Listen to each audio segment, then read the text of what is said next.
This is Melanie, and I'd like to introduce you to my dad. Go ahead. What is your name? My name is Gailand Coop. I Okay. did read you the question that I had shared with my classmates, and that's all I've shared. Did I remember it right that you remember it right that you liked the artwork prior to the Renaissance more than the Renaissance art? Yeah, I think so. There's two parts to answering your question. Of course, when you were children, I was taken to the art gallery. I had no idea I had high functioning autism, and so I'm sure it played a bit of a part in my preference because with high functioning autism, it's more comfortable, I guess, to see things that are well defined and virtually is not well defined. It is a huge mixture of a lot of things that have to be analyzed and sorted and responded to. And so, for an Asperger's person, that is quite a process. It appears more like confusion than it does something clear. And I think autism people like clarity in what they see and hear. Interestingly, Baroque music, on the other hand, is one of my favorite. And I think the reason is because music is immediate. And so you're not trying to process the entire piece from its beginning to its movements of the moment. And so that sat real well with me in terms of autism. Whereas with a picture or a sculpture, you're seeing the whole thing at once. And so it becomes a different type of activity. And So, so I'm sure that played a part, but it wasn't part of my thinking at the time. well, Thinking at the time. well, you probably didn't think about how you thought. And the other thing that at the time I was studying for my master's degree and studying art history pretty deeply and writing a new curriculum of art that I would eventually teach from, and which I anticipated in art. So I was examining art from several different viewpoints all at once. One of the questions that I asked was why were artists of the pre-Renaissance able to survive and have an income, and people after the Renaissance, artists had a hard time struggling, and it became popular for the starving artist, especially after Rembrandt. And so I sought to answer that particular question. And so one of it was pre-Renaissance artists' philosophy of their patrons, and post-Renaissance people operated from their own feelings and produced artwork with most often without any commissions. And so the economics became, I want to collect this person's style rather than I want this person to paint something that is so important and means something to me. Now, with Renaissance artwork, though, a lot of the designs are have a lot of symbolism and a lot of symmetrical designs. Did that not cater to being able to clearly define what the painting meant to you? Well, there's a big difference between early Renaissance and Baroque Renaissance. True. Um, and so I was describing it was mainly during the Baroque period that the shift from commissions to speculative finance or came about because of philosophy changes, and part of it came about because of the change from uh, fresco and egg tempera to oil paint, Yeah. because you really didn't want to paint a huge painting in oil paint because you had to wait for it to dry and you wanted to blend the colors and do a lot of things. Whereas the fresco and to a lesser extent the egg tempera, you pre-planned exactly how you were going to paint the surfaces, and so any particular area could be completed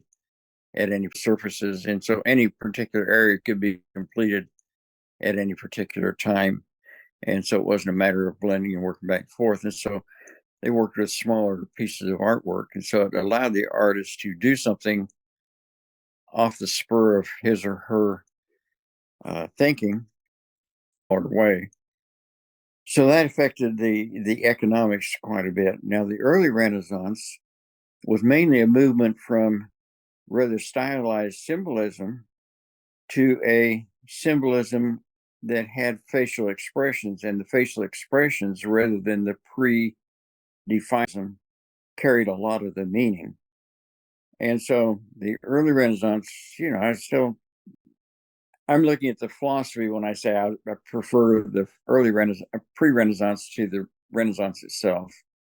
The early Renaissance style and emphasis was mainly a shift to the characters carrying the content or meaning by facial expression, and Baroque carries the meaning by the exuberance and excessiveness of the philosophy of the society of the time. The Baroque came over. People were getting new wealth in different ways. People were excited about their education. The university system was becoming well founded and well funded, and museums were developing. And prior to the Renaissance, you didn't put art in museums. Art was a part of society, and that's the other thing that I liked about pre-Renaissance artwork was that it was connected to expressing the society. And the artwork was created for a time and an idea. And a lot of my thinking on that was solidified by a half-hour conversation that I was able to have with I can't remember, Chateau. Anyway, it came to Kansas City, did the rap sidewalks.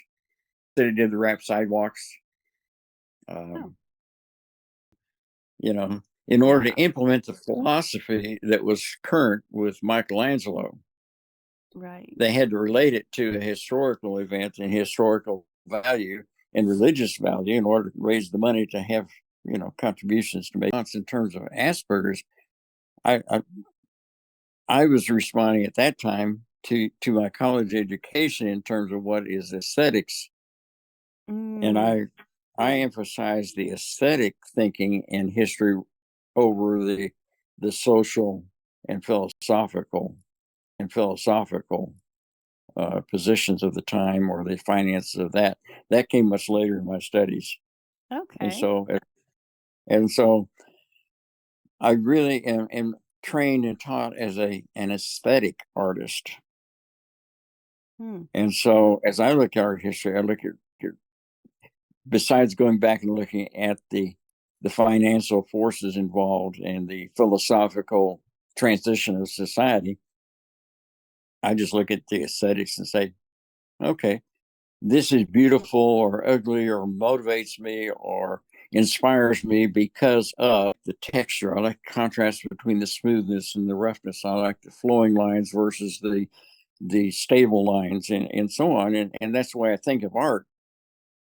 And the history of art and stuff is pasted onto that core concept that I was taught as a abstract expressionist in art. Now, my history and education, I was trained first as an illustrator by a correspondence course. Then I was trained as an art educator as an artist and art educator in a bachelor's degree. And that's where I began picking up and understanding aesthetics, because before it was just a matter of, okay, here's the objects that I need to paint. I'm going to paint the objects. Mm, And composition to me at that time was, let's put things in the right places in the picture so that your eye moves around in the picture a little bit, and the important things stand out. But as I was trained as an abstract expressionist, studying the works of Jackson Pollock and Kandinsky and others, and in my art teacher that had trained personally with some of these early, I became much more concerned about aesthetics. And the wonderful thing about my teacher was he converted and talked about aesthetics in terms of pictures that did have objects in them, but looked at the aesthetics as an expression And one of his and my favorite artist is El Greco. He's a Mannerist, which is just before the Baroque period, and a lot of people looked at it as a lesser time period, but I look back at it and say these people were having a lot more personal. They learned to put expression into where the early Renaissance kind of got to and began to transition into the Baroque. They were able to put a personal expression, not because of the person's facial expression, but because of the colors and the shape, the lean of the body, the shrinking, the enlargement, um, background that supported and related, but wasn't there to try to prove that they knew how to handle the principles of art.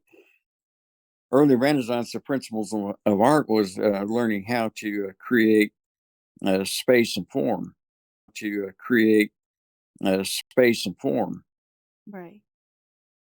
And so artists invented situations to show off their space and form, and they started losing the concept of content, either symbolic content or emotional content. Piero della Francesca's Flagellation of Christ, he's a small figure in this building with these huge columns in fantastic perspective that extends it down. And, Christ in the picture is probably at least 200 feet away from the artist, and he's a little small thing down there. And so it's not Revelation of Christ. It's about how much perspective can I put into this picture to prove that I know how to do perspective. And then the people that were paying for the picture got their pictures as if they were observers in the close near foreground because they were important. They were more important than Christ down there as far as the narrative went. And so that's probably the other thing that in the Renaissance, in the later Renaissance, just before we went through Mannerism and then Baroque, the artists were self-conscious about being artists. Now, interestingly, artists didn't call themselves Baroque. Artists didn't call themselves Baroque. We pasted that onto them about 100 years later, 150 years later, to terminate to describe, okay, this period of art in which everybody's all excited and they're handling the master oil paint and can get all kinds of experiences and expressions out of oil paint that they couldn't get out of egg tempera and fresco. And we're going to show it all off. But they had this exuberance, and they used it for the exuberance of the whole society because they were excited about shipbuilding to go to the new world. They were excited about finding gold of the Incas. They did a lot of bad things in the process, but within the European society, they were just all excited about things. And so, their aesthetics grabbed it and used it and related to it. Nice. The Northern Renaissance to the Southern Renaissance, because Southern Renaissance was extremely concerned about their understanding of aesthetics, which basically was perspective, symmetry, creating strong form, great space. Whereas the Northern Renaissance used that more to express their beliefs and feelings. An interesting one is blessing the children. Mm-hmm. In the Southern Renaissance, it was a grandiose thing where Christ picked up the children, had them on his lap, and did all kinds of things with the children, depending on what artist picked it up and did it. In the Northern Renaissance, it was kind of interesting, and I think this was actually done in the Baroque period. I don't remember the name of the artist right off the top of my head. Jesus is in a black robe, which I'd never seen. He's lovingly holding a child in a group from the waist up. The women are on one side, and the men are on the other to reflect the so we wouldn't get our minds onto the women or whatever. And it so connects to the beliefs and thoughts of the society. whereas the Southern Renaissance connects more with the aesthetics, which makes it interesting that I'm more of an aesthetic artist than I am a different kind of artist. But I use the aesthetics to express things and to control things and to develop things and to create feeling and so on. And when you look at the philosophy of aesthetics, the philosophers are describing the aesthetics of being an observer, and artists need to study the aesthetics of how to make their pictures do something. And I'll get off into abstract expressionism here in a second if I keep going on that one instead of having anything to do with autism. And probably it rang with me, especially the comprehension. And I'm not so sure that the other students that I was in class with at the time learning abstract expressionism comprehended what they were doing. But since I was less verbal, abstract expressionistic part of getting my artistic abilities to connect with my feelings and put them down in a way that other people could sense my feelings. I think one of the drawings that I did of my mother-in-law is one of my really fantastic ones. The house that they lived in as my wife lived in as a child, really expresses the aesthetics connected to a thing that's meaningful to me. I like that. Thank you for sharing about that, because I know it's on the internet. You can find all sorts of things about how those with autism like to create art, and I was like, well, I wonder how those with autism interpret art, and how does it even think about, or I mean, I don't know the differences. Well, I do now, but when I was learning it, I didn't know I had autism, so Right. I just thought I was kind of a loner, and I looked at people and I thought, why in the world are they doing all these crazy activities that don't mean anything? How do they get all excited about a football game, carrying a ball across the line when it gets there? Nothing's happened. I mean, it's still a ball and it's still a line and it's still the same people, and nothing's changed in society. Nothing's changed inside of people. I couldn't sense the immediate enjoyment of things, which I can now, and that's just because I've got some oxidative stress under control that was interfering with some brain waves, and it's fantastic that someone discovered an herbal situation that would do that for me. Autism. When did I learn? Oh, Yeah, you want that story? Not the whole story, just a year. I'm gonna a have to year, wrap it up. Well, that was 13 years ago, and I found myself talking to somebody about personal things I mean, not really personal in terms of being private, but personal in terms of, you got some nice earrings on, and that's a nice necklace. My children like to make some of their own jewelry. Did you make that? And that's not a conversation I would have had before, with autism. It would have had to have had a definite purpose for me to talk to the person. And all of a sudden I found myself talking in a way that was just enjoyable and didn't have any real depth of meaning to it. Okay. Yeah. Well, I wanted to thank you for taking time to let me ask you questions and share your experience. And is there any finishing? Yeah, since you guys are discussing the Renaissance and Baroque art and stuff, you should read the book by Woflin, Wofflin. He wrote several books, but he also wrote a book called Renaissance and Baroque. And so the Renaissance would be a real good one for anybody to study right now. And it's Heinrich Woflin. All right. Well, thanks for sharing that. I appreciate it. All righty. Talk to you later, Dad. This is Melanie, and I'd like to introduce you to my dad. Go ahead. What is your name? My name is Gailand Coop. Okay. I did read you the question that I had shared with my classmates, and that's all I've shared. Did I remember it right that did I remember it right that you liked the artwork prior to the Renaissance more than the Renaissance art? Yeah, I think so.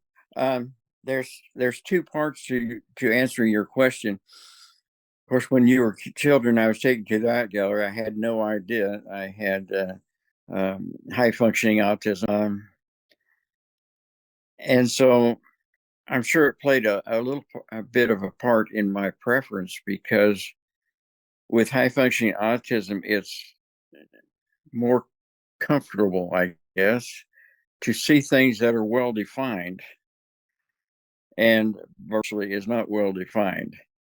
It is a huge mixture of a lot of things that have to be analyzed and sorted and responded to. And so, for an Asperger's person, that is quite a process. It appears more like confusion than it does something clear. And I think autism people like clarity in what they see and hear. Interestingly, Baroque music, on the other hand, is one of my favorite. And I think the reason is because music is immediate. And so you're not trying to process the entire piece from its beginning to its movements of the moment. And so that sat real well with me in terms of autism. Whereas with a picture or a sculpture, you're seeing the whole thing at once. And so it becomes a different type of activity. And So, so I'm sure that played a part, but it wasn't part of my thinking at the time. well, Thinking at the time. well, you probably didn't think about how you thought. And the other thing that at the time I was studying for my master's degree and studying art history pretty deeply and writing a new curriculum of art that I would eventually teach from, and which I anticipated in art. So I was examining art from several different viewpoints all at once.